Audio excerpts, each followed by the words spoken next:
sa lahat. Kahit sa kabila ng problema na dumadaan, di pa rin nakalimot sa araw ng Kapaskuhan. Mga batang nakangiti lang sa bawat kalsadahan. Iisa lang ang hiling na sana'y bumalik na sa nakaraang Pasko na wala ang pandemya. Pero kahit na ganun problema'y alisin na, maligayang ipagdiwang ang kaarawan niya. Na kahit maging pandemya gawin natin masaya. Kahit walang natanggap na regalo sa iba, okay lang basta buo at sama-sama ang pamilya. Salo-salo na kumain sa isang lamesa. Basta ito lang ang lagi nating tandaan, huwag tayong makalimot na siya ay paghandugan. Kahit magkakaiba ating mga paniniwala, iisa lang ang kinikilala natin na bathala.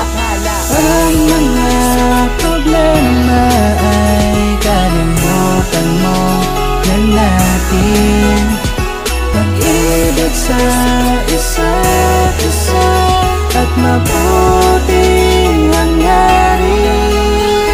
Sa panahon ngayon napakaraming nabago. Yung karamihan dun ay di kasali sa plano. Naging komplikado, daming apektado. Daing mo ba't pati munting pagsasalag. Di na tulad ng dati, lahat ay tuwang-tuwa. Nasama-sama lang palagi kahit na walang-wala. Na para bang balewala, paano ba naman kasi? Problema lang yan, may Kristo kami na nagsisilbing gabay kung bakit natin nakayanan. Pagtagumpayan ng anuman na pinagdadaanan, na siyang tunay na dahilan at siya rin may kaarawan kung bakit may pinagdiriwang tayo nakapaskuhan. Kaya sana'y wag nating kakaligtaan ang tunay na kahulugan ng araw kung saan nagpapaalalang may sinilang para lamang sa ating kaligtasan. Sa ngalan niya lamang matatagpuan. Salamat. Ang mga problema ay kalimutan mo na natin. Pag-ibig sa isa't isa at mabuting hangarin.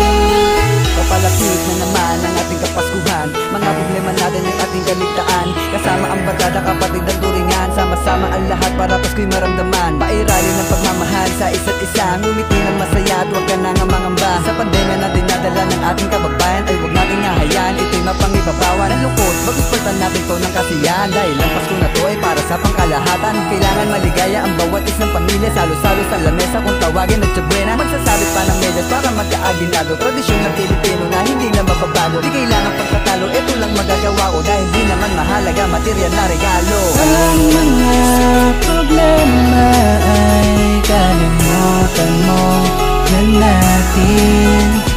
Pag-ibig sa isa't isa at mabuting hangarin. Kamusta naman kayo ngayong Pasko?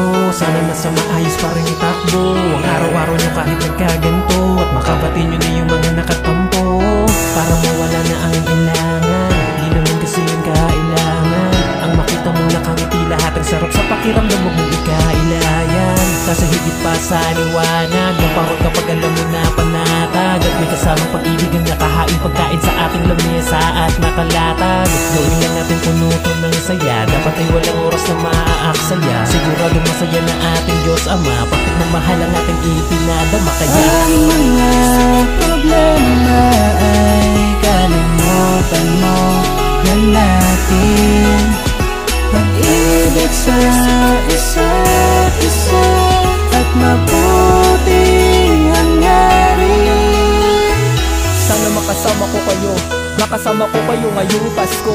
Di mahalaga kung meron tayo o wala, di mahalaga kung may regalo o wala. Importante ay kumpleto at kasama ang lahat. Lagi lang magpasalamat, importante sa lahat. Kalimutan ang problema, alisin ang negatibo. Di makakalimot at palagi positibo. Laging manalangin anuman pinagdaanan, tapuhan kalimutan anuman pinagawayan. Haligan na kaibigan, kapatid at kumpare, sabay na pagsaluhan, nakahain na putahe. Di mo na kailangan pa na magpagtubili, pagbibigayan at pagmamahalan ng mananatili. Walang ibang mahalaga kundi ang kaligtasan, pamilya lamang ang nag-iisa kong kayamanan.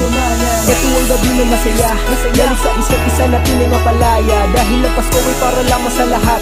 Problema kalimutan muna natin ang lahat. Walang mawawala, isama mo sa panalangin. Tunay na pag-ibig at mabuti na hangarin. Huwag mong alisin palagi na maging mabuti. Maligaya na Kapaskuhan ay bumabati. Ang mga problema ay kalimutan mo na natin. Pag-ibig sa isa't isa at mabuti